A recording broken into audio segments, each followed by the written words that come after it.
Brought to you by JK super cement. जब बात हो मजबूती की, कुछ और चुनना रॉन्ग है, क्योंकि सुपर ही स्ट्रॉन्ग है। प्लेयर्स अंपायर सब कंफ्यूज है। जेके सुपर सीमेंट से टकराकर बॉल दो टुकड़ों में। जब बात हो मजबूती की, कुछ भी चुनना रॉन्ग है, क्योंकि सुपर ही स्ट्रॉन्ग है। एक आईपीएस अधिकारी जिन्होंने एक हिस्ट्री सीटर का दरवाजा खटखटाया, कहा कि भाई जिला बदर खत्म हो गया है तो गुंडई ना दिखाएं, ज्यादा फैले नहीं, ये बताने आए हैं। ये वीडियो सोशल मीडिया पर वायरल हो रहा है। लोग कह रहे हैं कि महिलाओं और लड़कियों के भैया गुंडों के बाप हैं। आज चर्चा में बात इन्हीं आईपीएस अधिकारी की, जिनका नाम है विनायक गोपाल भोसले। और यहाँ पे शांति व्यवस्था, कानून व्यवस्था बिगड़ने की कोशिश की, ठीक है, तो ऐसी तरतीब से कार्रवाई होगी कि फिर याद रखेंगे, ठीक है। और ये जो गुनाह की ताकत पे जो बना है आलीशान, ठीक है, ये भी संपत्ति कुर्क की जाएगी। अपराधियों के लिए हमारा सख्त मैसेज है। क्या मैसेज है आमिर भाई, ये आप अपने भाई को बता देना।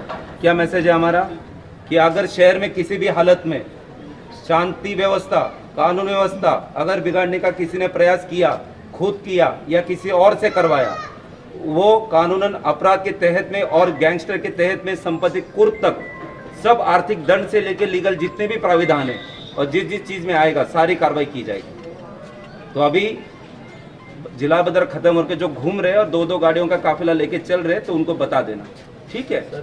और बाकी एक बार बता दिया, दोबारा बताने की जरूरत नौबत नहीं आनी। तो ये वीडियो आपने शायद देखा होगा, मेरठ का वीडियो है, जिसमें एक हिस्ट्री सीटर, जिससे कुछ समय पहले ही न्यायालय ने तड़ी पार किया था, जिला बदर किया था कि भाई साहब आप अब इस जिले में नहीं रह सकते हैं, वो लौट कर आया और वो अपनी गाड़ी, दो गाड़ियों के साथ बाहर निकला तो उसके घर पहुंच गए आईपीएस साहब और उन्होंने सीधे चेतावनी दी। और ये वीडियो खूब वायरल हो रहा है किस तरीके से कि दबदबा है पुलिस का, भौकाल नहीं चल पाएगा, पुलिस का ही भौकाल चलेगा। तो लोग पूछने लगे भैया ये हैं कौन, इतने जो कद्दावर से, धाकड़ से दिखने वाले आईपीएस अधिकारी हैं कौन। तो इनका नाम है विनायक गोपाल भार्गव। कहाँ के हैं, कैसे यूपी में है, ये सब बताएंगे। इससे पहले इनका एक और वीडियो वायरल हुआ था।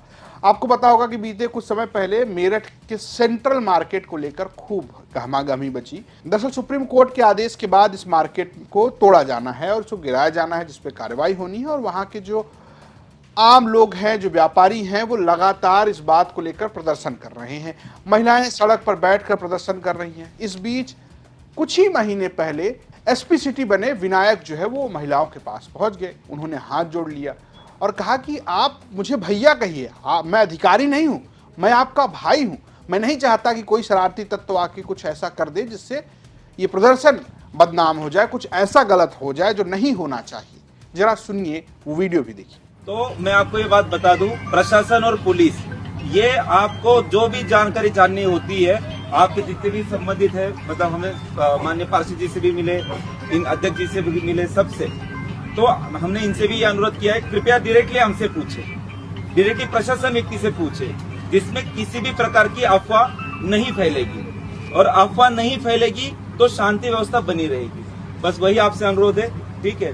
और जी जी जी, इन लोगों से भी ना कई राउंड मेरी बात नहीं अच्छी बात है। नहीं देखिए, पहली बार में आप पहली बार में आप हमारी तरफ से आपको नहीं, देखिए उस विषय में जो चर्चा थी वो हमने की है, लेकिन हम आपसे क्या, किसी भी बात का धरना शांतिपूर्वक चलेगा, शांत हम चला रहे हैं। नहीं दीदी, हम वो देखते आए हैं, हमें आपसे वो शिकायत नहीं। मुझे ये कंसर्न है, देखिए जो हमारे बूढ़े बुजुर्ग कहते हैं कि कल के बारे में सोचो, है ना, तो दूरदृष्टिता होनी चाहिए सब में।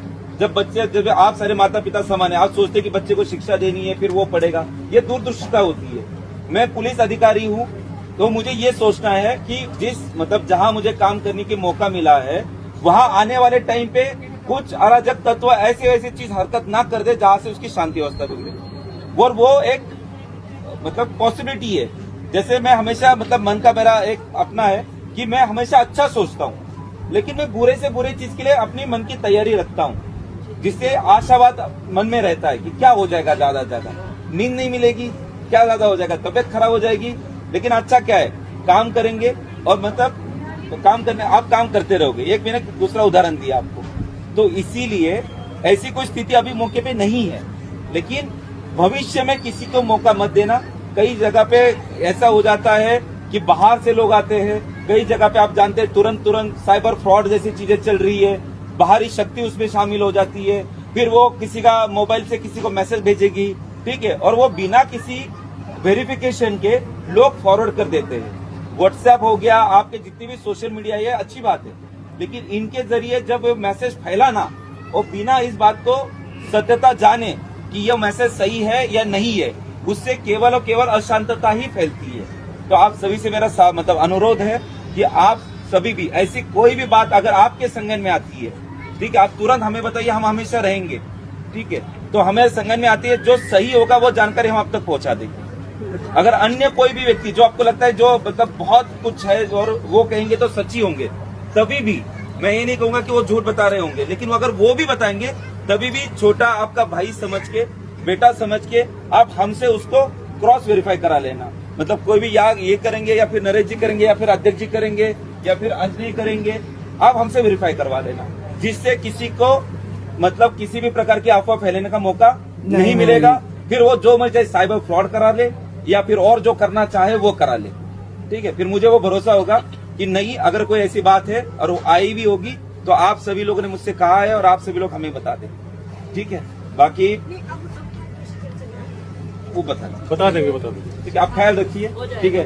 और नाम हमारा बस याद रखना कि हम विनायक है, ठीक है। अब हमें विनायक भैया ही कहेंगे, उसमें हमें ज्यादा आनंद होगा। इस वीडियो के बाद भी खूब चर्चा हुई थी कि भाई ये कौन से अधिकारी हैं और कैसे यहाँ पर आ गए।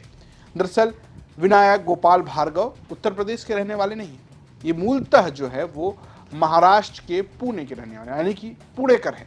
विनायक जो है वो 2022 बैच के आईपीएस अधिकारी हैं। वो मेरठ में अप्रैल 2025 में उनकी नियुक्ति हुई और वो फिर एसपी सिटी बन गए और उसके बाद उनका ये वीडियो वायरल। उनकी खूब कार्यशैली की बड़ी चर्चा होती कि भैया कैसे काम करते हैं। दरअसल जो कार्यशैली है जिसकी चर्चा होती वो है सीधे संवाद की शैली, यानी कि वो सीधे उन व्यक्तियों से बात करते हैं जो पीड़ित हैं, जो आरोपी हैं। जैसे कि अभी आपने देखा कि एक घर का दरवाजा खटखटाया, खुला और सीधा चेतावनी कि हमको याद रखना, नाम हमारा विनायक है और कह दीजिएगा कि तड़ी पार होकर आए हैं, अभी अभी छूट मिली है तो ज़्यादा गुंडाई ना करें, ये सिर्फ हम बताने आ गए हैं, माहौल ख़राब करेंगे तो हम सीधा कर देंगे।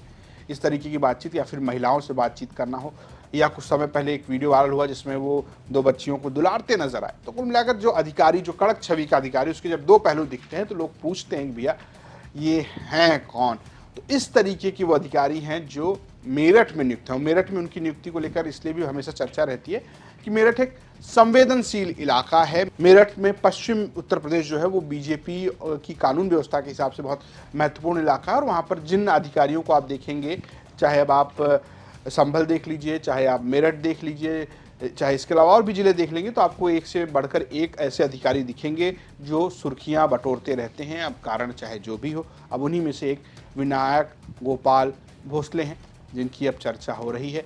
फिलहाल मेरठ के लोग इस पर क्या कहते हैं, कैसे रिएक्ट करते हैं, वो तो देखने वाली बात है। आपको क्या लगता है, आप हमें कमेंट बॉक्स बता सकते हैं। स्टोरी भेजी थी मेरठ से हमारे सहयोगी उस्मान चौधरी ने। देखते रहिए यूपी तक। नमस्कार।